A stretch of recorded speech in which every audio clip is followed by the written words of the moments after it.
katabi ka lamang kumain kapag recess. Sa tuwing nakakasabay kita sa may hagdanan, tila ba ang pagngiti ng labi ko'y walang hangganan. Loko mo ko eh. Buong araw masaya, kahit minsan walang baon, lagi kitang kakulitan. Naalala ko pa nga nun, napahawak ako sa iyong kamay. Tinarayan mo pa nga ako nun eh. Pakailan mo. Pero sabay pa rin tayo umuwi, kasi di mo ko matiis. Kapag cleaners ako, ikaw palagi ang nagwawalis. Hindi mo ko hinahayaan na mapagod. Masundo ka lang, handa kong tumalon sa bakod. Handa kong paggalitan ni mama at ni papa, dahil di naman sa'yo kung ba't sa mga test ako'y nakapasa. Salamat sa pagpapakopya, napakabuti mong classmate. Mahal kita, mag-ingat ka palagi, aking crushmate.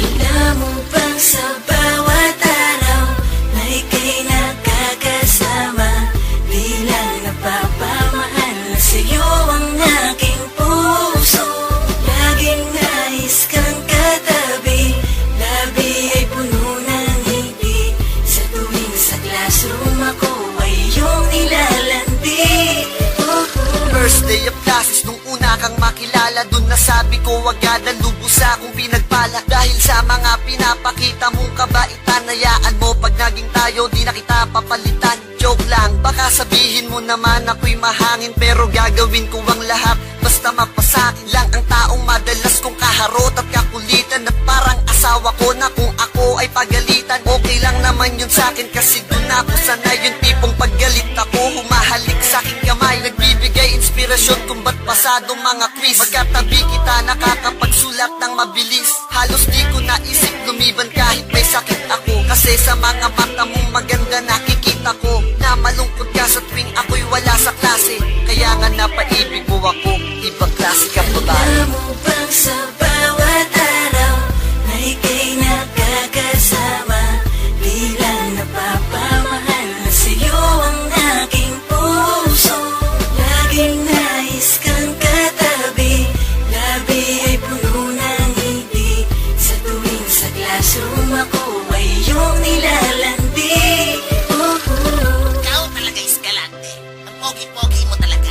Wala ka talagang ginawa sa klase kung hindi lumandirang. Hindi naman si Arnulfo eh. Gumagawa lang naman ako ng love letter eh. Anong love letter? Eh, ito ang pinapagawa ko sa inyo. Ibig na pag-aaral na tupagin nyo. Puro kay Shota. Ang babata nyo pa eh. 70 kita dyan eh. Tarantadong bata to. Halos palaging pumapasok ng maaga, kahit wala pang mga estudyante sa kalsada, ay nakaabang na sa tabi para ikaw ay aking salubungin. Sabay tayong papasok, aking sisiguraduhin na ligtas ka hanggang makarating sa ating silid-aralan. Kahit naparusahan man at ibilad sa arawan, nang dahil sa aking kakulitan pagkatabi kita. Alam mo ba kung bakit? Bakit? Love kasi kita. Kulitin pa rin kita kahit na mainis si ma'am. Wala silang pake, hindi naman kasi nila alam na sa bawat pasimple kong pagtitig sa mukha mo, kahit na gaano kahaba, kaya kong masaulado. Diba? Alam mo yan, kaya pasado ko sa test. Mga sagot kasi lagi mo sa aking tinitext. Kung magiging tayo, promise wala kang pagsisisihan. Salamat dahil sa'yo nagka-diploma si Still One. Alam mo bang sa bawat araw na ika'y nakakasama, di lang napapamahal na sa'yo ang aking puso. Laging nais kang katabi, labi ay puno ng ngiti. Sa tuwing sa classroom ako ay iyong nilalandi.